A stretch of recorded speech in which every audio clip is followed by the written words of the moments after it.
2020년 이후 가파르게 성장하고 있는 한국 문화로 인해 수많은 사람들이 한국에 대해 궁금해하고 있습니다. 그리고 해외 커뮤니티에는 한국에 대해 질문하는 글과 한국의 음식, 드라마, 영화, 공연 등 여러 가지 사진들이 올라오고 외국인들은 사진 한 장 때문에 한국을 여행하고 싶다고까지 하는데요. 도대체 무슨 사진이었을까요?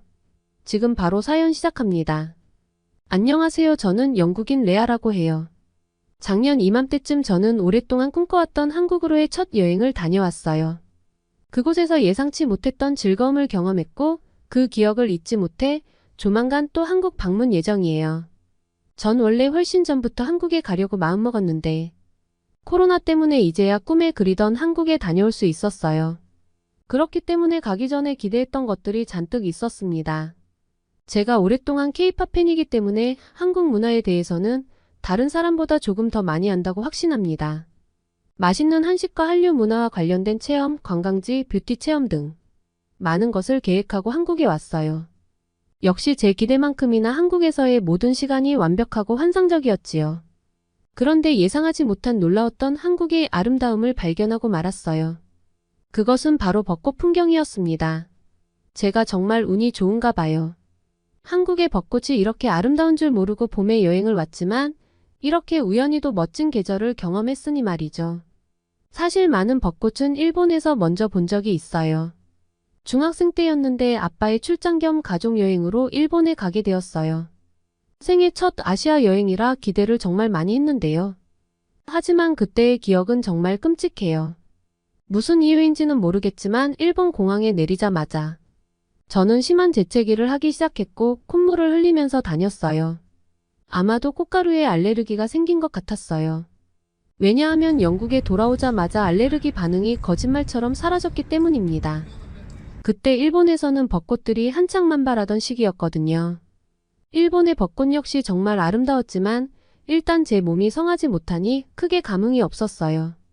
어리기도 했고 가족 사진을 겨우 남기긴 했는데 그때의 사진을 보면 코가 빨간 피에로 같은 여자아이가 벚꽃나무 아래에서 우울한 표정을 짓고 있더라고요. 일본에서의 시간은 콧물과 재채기 때문에 바깥 외출하기가 정말 무서웠어요. 심하게 고생했거든요. 그리고 그것이 저에게 나타난 처음이자 마지막의 알레르기 반응이었어요. 그 후로 시간이 꽤 흘렀고 저는 그때의 기억도 희미해져 제가 꽃가루 알레르기가 있다는 것도 까먹고 살았어요. 그래서 한국에 올 때는 벚꽃 생각은 전혀 하지 않고 왔는데 제가 왔던 시기에 한국의 벚꽃 축제가 한창이던 때였어요. 그 사실을 알고 저는 갑자기 일본에서의 기억이 떠오르면서 알레르기가 또 올까 싶어 걱정되기 시작했어요. 그런데 신기하게 한국에서는 알레르기 반응이 일어나지 않았고 덕분에 정말 편하게 벚꽃 축제를 즐길 수 있었어요. 그리고 한국의 아름다운 벚꽃 사진을 제 SNS 계정에 여러 번 올렸는데 그 사진을 본 사람들이 마치 한 폭의 그림 같다며 너무 아름답다고 말했고 그곳이 어디냐는 질문을 수도 없이 하더라고요. 게다가 그 사진 때문에 순식간에 제 SNS의 팔로워가 폭발적으로 늘어났습니다. 그런데 더 놀라운 사실은 제가 사진을 찍어 올린 곳은 벚꽃의 축제 현장은 아니었고 그저 서울의 어느 한 주택가 앞일 뿐이었거든요.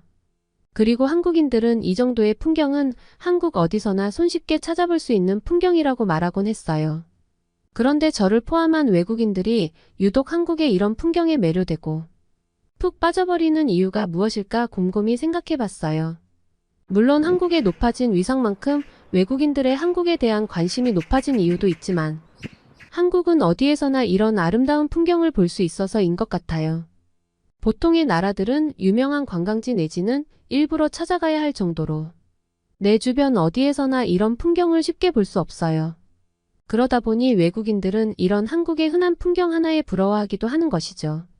게다가 한국이 갖고 있는 장점 중 하나인 봄, 여름, 가을, 겨울까지 사계절을 가지는 국가는 잘 없기 때문입니다. 물론 영국도 사계절을 가지고 있긴 해요.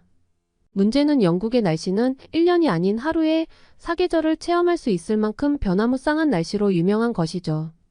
영국의 흔한 거리에서는 계절에 상관없이 민소매 차림이나 코트를 입은 사람 등 사람들의 사계절 옷차림을 한 번에 모두 볼 수 있답니다. 그리고 영국은 1년 중 절반 이상이 비가 온다는 사실 다들 알고 계신가요? 게다가 겨울엔 해가 뜨지 않아 해를 보기란 쉽지 않죠. 그래서 겨울엔 마치 제가 구름 왕국에서 살고 있는 듯한 느낌이랍니다. 없던 우울증도 생기게 하는 날씨예요. 오후 3시만 돼도 벌써 어두워져서 활력이 생기지 않아요. 그래서 영국의 겨울은 결코 즐겁지 않답니다. 물론 한국의 봄과 영국의 겨울을 비교하는 것은 아니에요. 영국에도 봄과 가을이 있지만 한국처럼 계절이 뚜렷하다는 느낌은 없거든요. 3월에도 여전히 춥고 5월이나 되어야 조금 따뜻해지는데 그마저도 날씨 변화가 너무 많아서 얇은 옷을 여러 겹을 입어야 하고 방수가 되는 모자 달린 기능성 점퍼는 필수로 챙겨야 한답니다. 언제 비가 올지 바람이 불지 추워질지 모르니까요. 그러다 보니 뚜렷한 계절의 느낌을 받기가 어렵습니다. 그리고 제가 올린 사진들 중에서도 한국의 아름다운 벚꽃보다 생각지 못한 부분에서 놀라는 네티즌들이 많았는데요. 바로 한국인들의 시민의식에 감탄하더라고요. 그들은 어떻게 사진 한 장만으로 한국의 시민의식까지 보았는지 궁금하시죠? 그 사진은 수많은 인파가 모인 벚꽃 명소였는데 자전거 도로와 행인들의 길이 질서정연하게 나누어져 누구도 정해진 도로를 침범하지 않고 안전하게 벚꽃놀이를 즐기고 있는 모습이었어요. 한국인분들은 너무나도 일상적인 모습들인데 그것이 왜 놀라운지 다소 의아해하실 텐데요. 그것은 영국에서는 절대로 일어나지 않을 질서정연한 모습이기 때문이에요. 아마 영국이었다면 자전거 전용 도로가 있다는 것에 분노할 것이고 사람들이 자전거를 타던 말던 무시한 채 자전거 도로 위에서 걷고 있겠죠. 게다가 외국의 유명한 축제들의 실상을 알게 되면 아무리 많은 인파가 보여도 질서가 흐트러지지 않는 한국의 모습에 왜 이렇게 놀랐는지 어느 정도 이해하실 수 있으실 거예요. 유럽의 축제는 화려합니다. 사람들이 엄청 활기차죠. 하지만 그만큼 무섭습니다. 사람들은 쉽게 흥분하고 질서를 어기는 것에 짜릿함을 느끼며 즐기고 있죠. 실제로 사람이 죽어나가는 경우도 볼 수 있어요.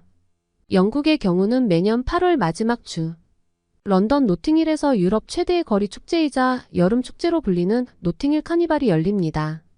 노팅힐 축제는 카리브해 출신의 흑인 이민자들이 전통 복장을 하고 노팅힐 거리를 행진하는 것에서 시작된 축제인데 워낙에 큰 축제인 만큼 거리에는 축제를 즐기려는 인파로 매번 넘쳐나곤 하는데요. 하지만 한국과는 다른 무질서한 모습을 쉽게 찾아볼 수 있어요. 노팅힐로 향하는 지하철에서부터 사람들은 시끄러운 부부젤라를 불어대며 축제를 시작하는데요. 노팅힐의 공식 축제 기간은 대략 3일 정도로 자녀제와 아이들과 함께 할 수 있는 패밀리데이, 성인들만 참여할 수 있는 어덜트데이로 나뉘어서 진행합니다. 이렇게 구분짓는 이유 역시도 사람들이 너무나 문란하게 놀기 때문에 아이들에게 안 좋다는 반응이 많다는 이유 때문이었죠. 게다가 노팅힐의 길거리를 살펴보면 가게마다 두꺼운 합판으로 문을 막아놓은 모습을 쉽게 찾아볼 수 있습니다. 그 이유도 충격적이기 그지없는데요. 워낙에 축제 기간 동안 사람들이 술을 먹고 행패를 부리는 경우가 많아 가게의 유리가 깨지는 일이 비일비재하다 보니 그것을 방지하기 위해서라고 합니다. 유럽의 축제 현장이 한국과는 다르게 얼마나 살벌한지를 반증해주고 있는 모습이죠. 게다가 한국의 벚꽃놀이 사진을 한 장을 보고 꼭 한번 한국에서 살아보고 싶다고 말한 이들도 있었는데요. 이유는 바로 믿을 수 없는 여가생활 인프라 때문이라고 합니다. 한국의 경우 대부분 산책로에는 자전거가 다닐 수 있도록 도로가 따로 설치되어 있고 한강의 경우에도 이러한 인프라를 통해 아름다운 경치를 감상할 수 있다는 거예요.